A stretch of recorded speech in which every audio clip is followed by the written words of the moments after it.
नमस्कार, मैं हूं मनमोहित और आप देख रहे हैं प्रेस वार्ता एक नज़र की खास रिपोर्ट। कुरुक्षेत्र में मुख्यमंत्री नायब सिंह सैनी ने चुनावी उद्घोष किया है, तो हम कह सकते हैं कि पूरे प्रदेश में भारतीय जनता पार्टी हैट्रिक लगाएगी। इस बार फिर से प्रदेश में भाजपा सरकार बनेगी, लेकिन इसको लेकर हम तमाम चर्चा करेंगे, क्योंकि सिरसा विधानसभा एक ऐसा क्षेत्र है जहाँ 2.5 दशक से, जी हाँ दोस्तों, 25 साल से ज़्यादा का समय हो चुका है, लेकिन कमल नहीं खिला। लेकिन इस बार कमल खिलने को पूरी तरह से तैयार है और चोपड़ा परिवार के भी पूरे प्रयास है कि कमल खिला जाए। सर, क्या कुछ कहना चाहेंगे? 2.5 दशक का बनवास इस बार टूटेगा? निश्चित रूप से इस बार जनता के माध्यम से, जनता के आशीर्वाद से यह जो चुनाव होगा आगे विधानसभा सिरसा का, वहाँ पर कमल निश्चित रूप से खिलेगा। जो भी पार्टी जिसको भी आशीर्वाद देगी, निश्चित रूप से हम सभी मिलके कार्यकर्ता के रूप में उसको जिताने का काम करेंगे। सर, चोपड़ा परिवार भारतीय जनता पार्टी का सबसे पुराना परिवार माना जाता है। उस समय भी साथ था जब भारतीय जनता पार्टी का कुछ भी नहीं था, और आज जब प्रदेश में तीसरी बार सरकार बनने जा रही है, तब भी चोपड़ा परिवार लगातार जुड़ा हुआ है। तो इस पूरे समय अवधि की बात करें, पहले के समय की बात करें और अगले समय की बात करें, तो राजनीति में कितना फ़र्क देखते हैं आप? देखिए, भारतीय जनता पार्टी बिल्कुल नीतियों पर आधारित पार्टी है। एजेंडे क्लियर हैं। यहाँ पे कार्यकर्ता के रूप में सभी को पहले भी काम करना होता था और आज भी हम उसी दृष्टि में काम कर रहे हैं, क्योंकि किसी प्रकार की भी नीतियों में कोई फ़र्क नहीं है, सोच में कोई फ़र्क नहीं है। जो संगठन की रीति नीति है वो आज से 40 साल पहले भी वही थी और आज भी वही है। तो किस तरह से जब आप लोगों के बीच जाते हैं तो भारतीय जनता पार्टी को लेकर लोगों में किस तरह का उत्साह रहता है? किस तरह की डिमांड सर करते हैं लोग पार्टी से कि अगर फिर सरकार बनेगी या विधानसभा चुनाव का इलेक्शन होगा उसमें अगर सरकार जीतेगी तो ये काम होंगे? देखिए, सबसे बड़ा उत्साह जो पब्लिक के अंदर है, वो जो बेदाग तरीके से पिछले 10 वर्षों में लाखों की तादाद में जो नौकरियां मिल रही हैं, उसका लोगों में बहुत पॉजिटिव इम्पैक्ट है।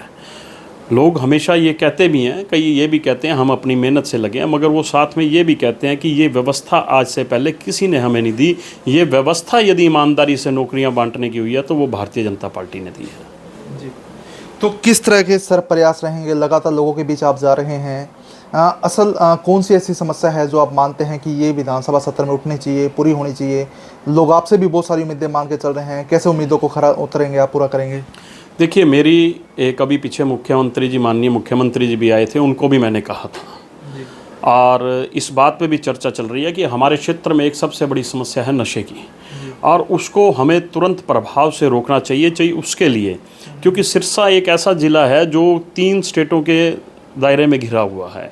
प्रदेश हरियाणा भी हो गया, पंजाब भी हो गया, राजस्थान भी हो गया।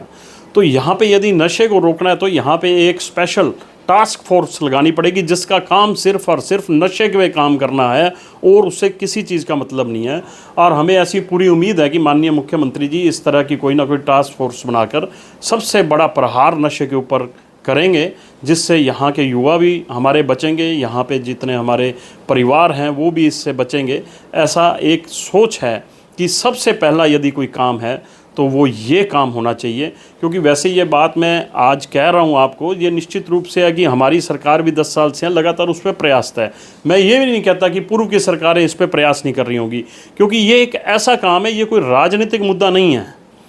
इसको हम राजनीतिक मुद्दा बिल्कुल ना लें, ये एक सामाजिक तौर पे भी हमें इसके लिए सभी पार्टियों को मिलकर इसके लिए काम करना चाहिए।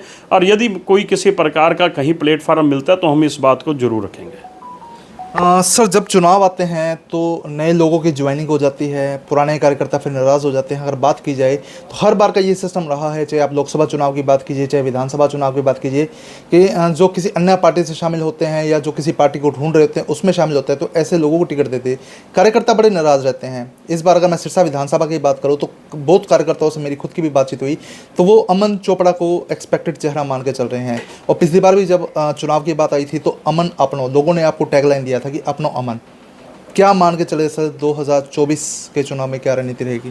देखिए, रणनीति की बात यह है, ये तो संगठन जो फैसला करेगा, हम वही हमारे लिए फाइनल फैसला है। ऐसी कोई रणनीति नहीं है। देखो, सभी कार्यकर्ताओं के साथ अपना भाव है, बिल्कुल आत्मीयता का भाव है, और उस भाव के तहत सभी अपना, चलो जो भी अपनी बात कोई रख सकता है, हर एक को ये अधिकार होता है कि वो अपनी बात रखे।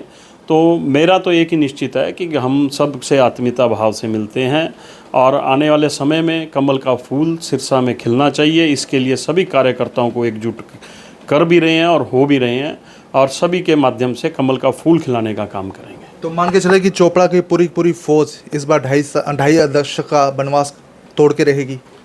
भारतीय जनता पार्टी की पूरी फोर्स कमल खिला के रहेगी। तो इस बार 2.5 दशक का जो वनवास है भारतीय जनता पार्टी का टूटेगा, सिरसा में कमल खिलेगा।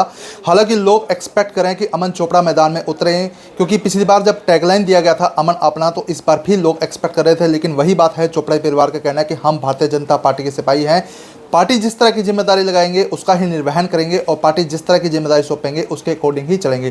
तो वीडियो को शेयर जरूर कर दीजिए ताकि अधिक से अधिक लोगों तक तमाम ये जानकारी पहुंच जाए। बहुत बहुत धन्यवाद।